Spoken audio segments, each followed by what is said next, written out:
The Titans are chained beneath the earth. The sky no longer trembles.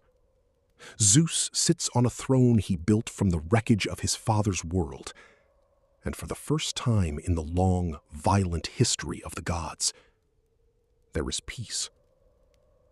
But peace, in this family, has never once been permanent.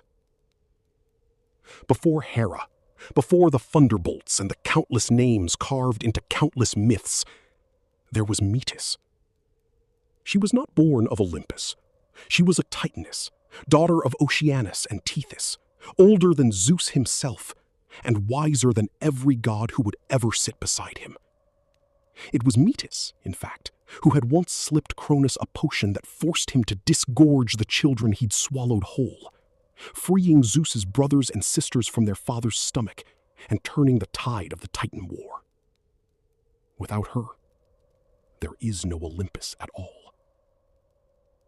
So when the war ended and Zeus looked for a queen, he did not choose a goddess of beauty or the sea or the hunt.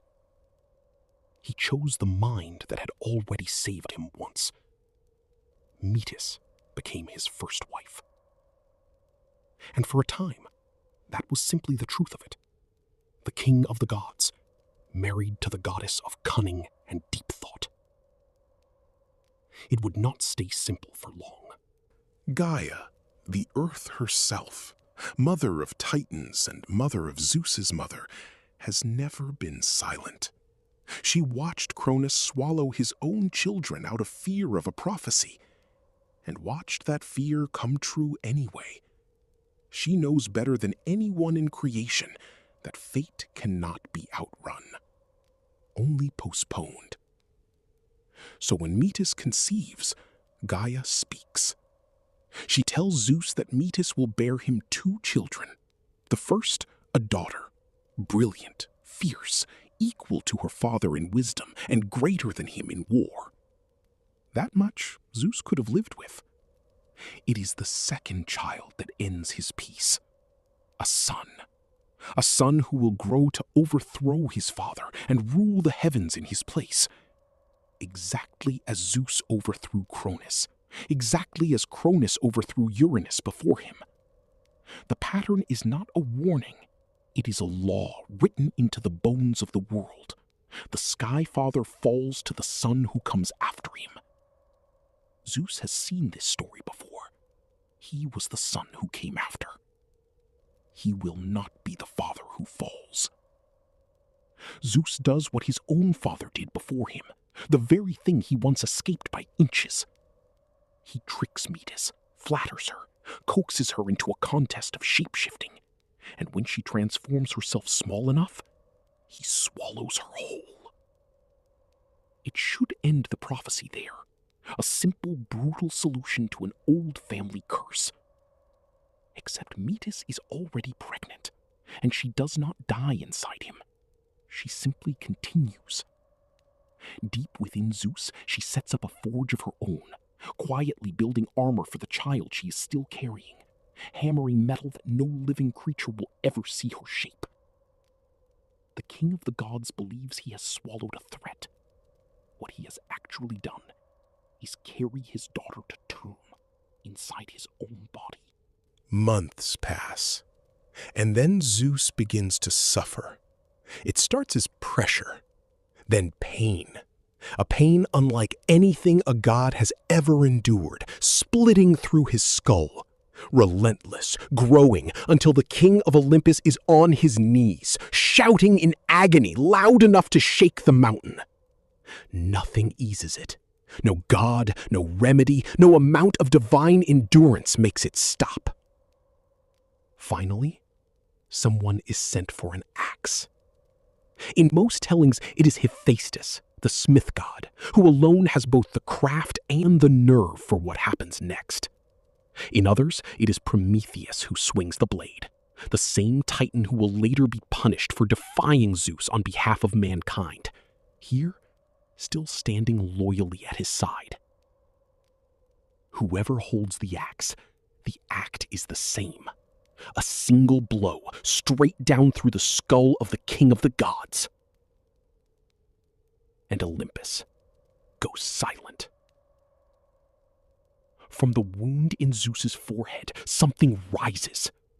Not an infant, not a cry, not a helpless newborn thing to be wrapped and carried.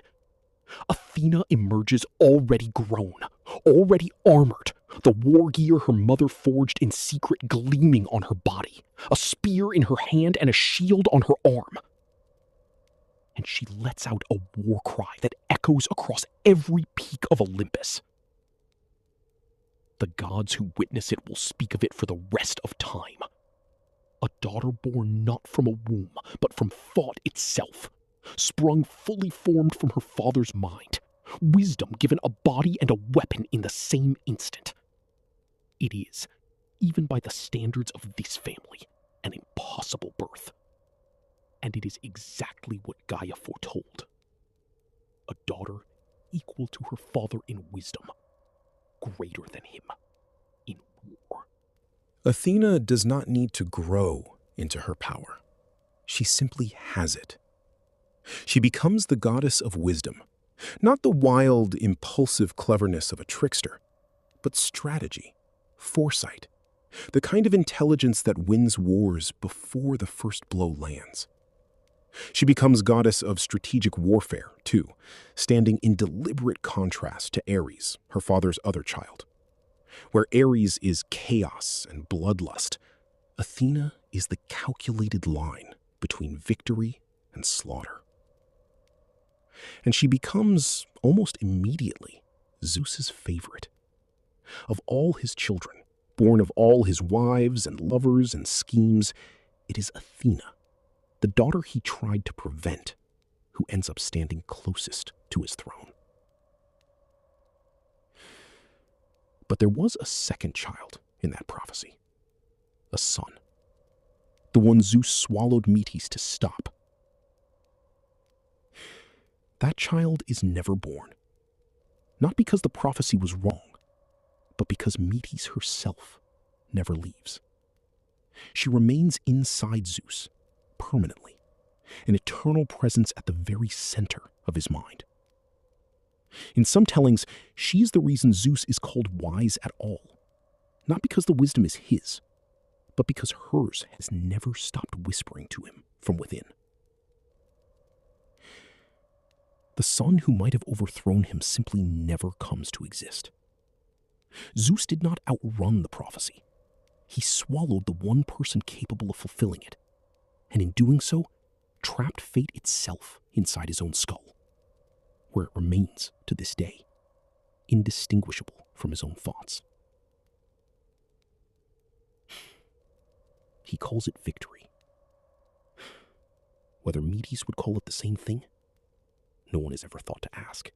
The king of the gods carries his first wife inside him still, and beside his throne stands the daughter she gave him, the one prophecy he could not prevent, and as it turned out, never wanted to.